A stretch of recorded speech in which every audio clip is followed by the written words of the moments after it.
gracias, presidente Jedlicka. Muchas gracias, Juan, por la invitación y muchas gracias a todos los asistentes por el acogimiento. Estamos aquí pues celebrando el nacimiento o la constitución de un Estado por vía más o menos voluntaria, reclamando un territorio desocupado, por tanto a través del principio de apropiación originaria.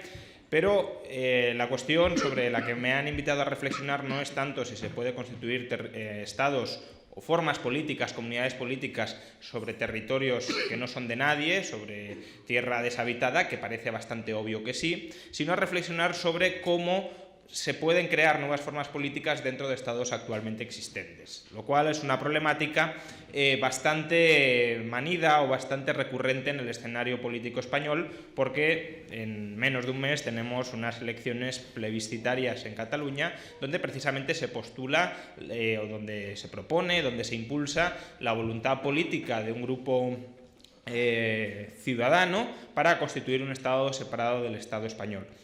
Y creo que es un debate pertinente porque, a diferencia de lo que suele suceder en la mayoría de casos de partidos libertarios o de movimientos liberales en todo el mundo, si miramos casi cualquier movimiento liberal de cualquier otra parte del planeta, encontraremos una asociación bastante fuerte entre liberalismo y descentralización, liberalismo y movimientos independentistas, liberalismo y oposición al jacobinismo centralista que viene de Francia y que pretende cargarse todas las instituciones intermedias para instituir un Estado único omnipotente. En España, quizá porque la bandera de la descentralización, por desgracia, la han terminado tomando movimientos nacionalistas que tienen bastante poco de liberales, una parte del liberalismo español se ha ido al extremo opuesto, que es el extremo de la centralización política, de defender que una única administración todopoderosa en Madrid es preferible para la defensa de la libertad que administraciones más pequeñas, o incluso que la posibilidad de que partes de la administración pública española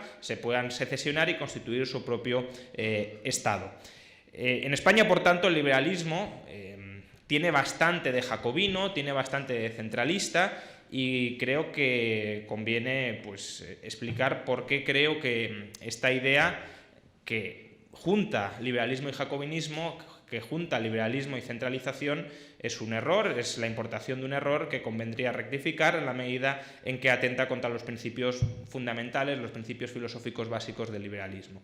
El liberalismo, como sabéis, se basa en la libertad, o si lo queréis también, porque muy pocas veces lo reivindicamos y creo que también es pertinente, en la igualdad moral de las personas. La igualdad moral de las personas significa que nadie es más que nadie en cuanto a derechos, que existe una absoluta igualdad jurídica entre las personas. Y si nadie es más que nadie, es decir, si nadie tiene una autoridad natural a mandar, nadie tiene derecho a gobernar a otra persona. El liberalismo reivindica que los tratos, las interacciones entre las personas deben realizarse a través del consenso, a través del acuerdo, a través de la voluntariedad. Por supuesto que se pueden montar jerarquías en el liberalismo.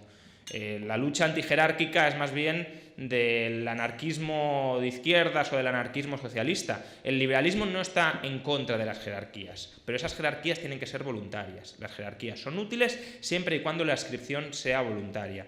Por tanto, del principio de igualdad moral y por tanto de libertad de cada persona para desarrollar su propio proyecto vital sin que los demás la coaccionen y la sometan a su propio proyecto vital, claramente se deriva un principio fundamental dentro del liberalismo, que además está incluso en el origen, en el germen, en la génesis del movimiento liberal históricamente hablando, que es el de la libertad de asociación y de desasociación. Libertad de asociarse y de desasociarse de cualquier colectivo. ¿Por qué digo que está en el origen? El liberalismo surge reivindicando una libertad muy concreta de asociación y de desasociación, que hoy puede parecernos quizá un poco caduca porque es una batalla que afortunadamente ya hemos ganado, una batalla en la que afortunadamente ya hemos triunfado, pero que fue una batalla decisiva que ha costado siglos vencer y que, visto desde ahora, puede que no entendamos la magnitud de la victoria que supuso, que es la libertad religiosa. La libertad religiosa en su momento es equiparable a la batalla de enfrentarnos hoy al Estado. ¿Por qué? Porque pensad que un grupo humano se cohesiona por mitos, por ideas, por valores, por percepciones que son comunes, que son compartidas. En un grupo humano, el extranjero, el que viene de fuera, el que no forma parte del grupo, es visto con sospecha, es visto como un potencial traidor, es visto como un infiltrado de otro grupo que se te puede colar dentro y te puede socavar el grupo en beneficio de otro. El hecho de empezar a admitir que cada persona tiene la libertad de adscribirse a la confesión religiosa o de no adscribirse a ninguna que quiera, es decir, de poner una pica en Flandes dentro de un grupo religioso, es una victoria esencial, es una victoria que rompe la visión colectivista del grupo y el sometimiento del individuo al grupo.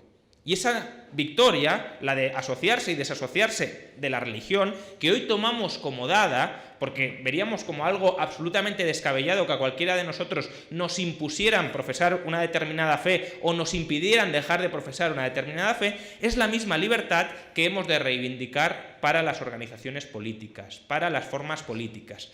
Los estados modernos se basan en tres ideas. Si cualquiera que estudie ciencia política, ¿qué es un estado? Un estado es territorio, población y es, yo creo, la idea central que hay que rechazar es soberanía. Territorio, población y soberanía. La soberanía se refiere al poder de última instancia para decidir y tomar decisiones sobre cualquier otra persona. Lo que rechazábamos al principio, el derecho natural de alguien para gobernar a otra persona, se lo arroga por naturaleza el Estado moderno. El Estado moderno se considera soberano para socavar libertades fundamentales de las personas. Cualquier o muy determinados actos que una persona no tiene permitido acometer, por el hecho de que los acometa el Estado, se legitiman automáticamente. Yo no puedo robar a nadie, yo no puedo matar a nadie, yo no puedo secuestrar a nadie. Y no puedo porque obviamente estaría atentando contra sus derechos. Pero si el Estado nos obliga a pagar impuestos, si el Estado nos condena a la pena de muerte o nos manda a la guerra a morir, o si el Estado, por no cumplir con sus mandatos arbitrarios, nos encierra en una cárcel, es decir, nos secuestra, todo eso lo consideramos automáticamente legitimado porque consideramos que el Estado es soberano para comportarse de maneras distintas en las que cualquier otra persona puede comportarse. Y esa es la idea de soberanía que tenemos que romper, es la idea de soberanía que tenemos que rechazar. El Estado no tiene una legitimidad natural para decidir en última instancia. Si el Estado tiene alguna legitimidad, debería proceder porque previamente se la hemos cedido cada uno de nosotros. Y si no se la hemos cedido, el Estado no la tiene. Y si no la tiene, debería ser posible formas alternativas de organización política. Por ejemplo, la secesión y la constitución de nuevos estados, microestados o incluso cónclaves. No es necesario, no existe un tamaño óptimo del Estado. La idea de que no podemos ir a microestados no tiene ninguna base. Tenemos en el mundo, para que os fijéis la hiperracionalidad que tienen los estados modernos, tenemos desde estados tan diminutos como Liechtenstein, que no sé si lo sabéis, pero el Estado de Liechtenstein reconoce, pese a ser una pulga de Estado, el derecho de secesión a sus municipios, desde Liechtenstein hasta China. ¿Cuál es la forma nacional o la forma estatal óptima? No existe. El tamaño del Estado no deriva de la racionalidad, deriva de la historia de la conquista, de la historia de la agresión, de la historia de la guerra. La frontera estatal la marca el hasta aquí llegó el ejército, no la marca el consentimiento de las partes implicadas para sumarse a un determinado Estado. Y por tanto, si el origen de los Estados es un origen totalmente corrupto, un origen ilegítimo, obviamente debería ser posible que los individuos se organicen para constituir voluntariamente dentro de Estados que ya existen nuevas formas políticas. Porque no se trata de negar, como hacen muchos liberales por desgracia, que haya problemas de acción colectiva. Por supuesto que hay problemas de acción colectiva. Y los problemas de acción colectiva requieren organizaciones sociales, requieren mancomunar la acción de los individuos. Y por eso los individuos se asocian. Por eso los individuos cooperan en estructuras. La cuestión es cómo surgen esas estructuras y si son legítimas esas estructuras. Y por tanto, creo que si el principio teórico y fundacional básico del liberalismo, como he comentado antes, es la libertad de asociación y de desasociación, no podemos negar la libertad de asociación y de desasociación política a las personas. Y eso implica, insisto, la posibilidad de crear nuevos estados tanto como sea factible. y es factible en una escala tremenda. Como poco sabemos que un Estado del tamaño de Liechtenstein no solo es funcional, sino que puede convertirse en la zona más rica del planeta. Pero es que probablemente sea posible tener incluso estados más pequeños que Liechtenstein. O es posible tener un Estado que no sea soberano. Es decir, una forma política, porque ya no sería Estado, una forma política que no sea soberana. Donde haya soberanías o autoridades cruzadas, legitimidades cruzadas, que se solapen unas a otras. ¿Por qué yo no puedo estar sometido, por ejemplo, al derecho fiscal o al derecho tributario, al derecho procesal francés? Si un ciudadano español puede emitir deuda pública regulada por la legislación británica.